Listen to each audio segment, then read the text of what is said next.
Hey guys, happy Friday. Um, hmm, wonder what I got to update you today. Yeah, this is the update. Riley's beautiful face. Smile.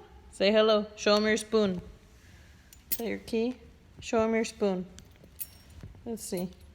Anyway, no, I'm just kidding. But really, I mean, I do have a little bit more of that saga about taking the high road. But I mean, it's just not even worth. Oh, for those of you who didn't listen to yesterday's video, some negotiation situation where agreement situation where the person representing the other party is totally you know overcharging them and is just out for their own gain and not for the other parties. But so there's a little more drama surrounding that, but you know what, it's Friday, y'all. It ain't worth talking about. But yeah, yesterday's video was about taking the high road, doing things with a spirit of excellence, and always thinking with the long term versus the short. Short term thinking is how you get into debt in the first place. You can afford the payments, so therefore you could afford it. No, not true. Unless you could buy it cash, you cannot afford it. Short term thinking is being impulsive, not delaying gratification. Delayed gratification is a muscle you got to work out, and you work that out by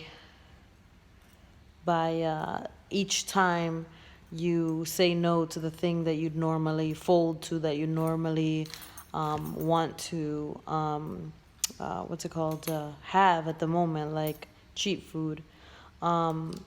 Delayed gratification, you build that muscle by saying no to the thing you quote unquote want in the moment until a later time. And if you do that many times, hey, if you do that many times over and over and over, you start building that muscle.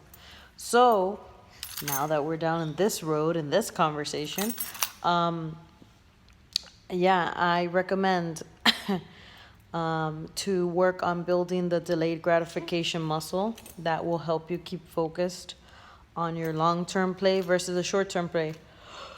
Excuse me. Short-term play only gets you, will literally rob of your future. So whatever you do today is what is going to be the foundation to your future. So, the small steps today, saving 15% of your income towards retirement. If you start today versus 5 years from now, because you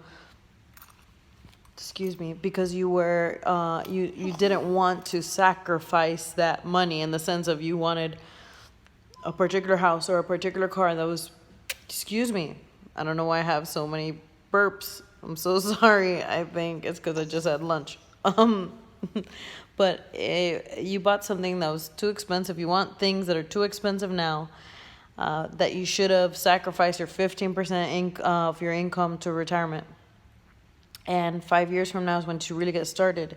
And you missed out on a few $100,000 because you didn't do it, because, compounding interest over time. You waited 10 years, you missed out on probably about $1 million because, compounding interest over time. And if you wait, let's say you start now, you end up with a couple million. You wait 10 years and you end up with like 600 grand. What would your retirement look like with a couple million to live off of versus 600 grand to live off of for the rest of your years, which you don't know how long that is? And given how healthy, or the way the health world is now, in the sense of medicine and every kind of surgery, and I don't know what else, people are living longer. People are living longer. Albeit the quality might not be great, but people are living longer. Who's going to pay for that? Do you have the money for the in-home living assistant to help you bathe? God forbid. There's an insurance for that, but I'm just giving a picture of literally your choices today set you up for a beautiful life or horrible life. Pretty much. I mean, I guess you could fall somewhere in the middle. But if you retire and you're not able to live the quality of life you're used to, then even if it's not like destitution or poverty, it's still horrible because you can't live how you lived your whole life. You lived your whole life a certain way, and then suddenly now you're restricted. But anyway, work on your delayed gratification muscle. It's powerful. We all mess up. There's always speed bumps here or there. But the more you do it, the easier it becomes. The easier you are focused on the long-term play versus the short-term play. Short-term plays are how much money can I get in the bank account today? Let's say kind of like this person I was talking about that I mentioned yesterday. Versus let me treat these clients right because they're going to be clients for a really long time. Short-term, long-term. If the clients really find out the way this person kind of rolls, they're going to fire her like yesterday. I actually hope they find out because she's not doing them a service. But anyway, side note, but delayed gratification, work that muscle, super, super important. This has to do with every aspect of your life. Signing out.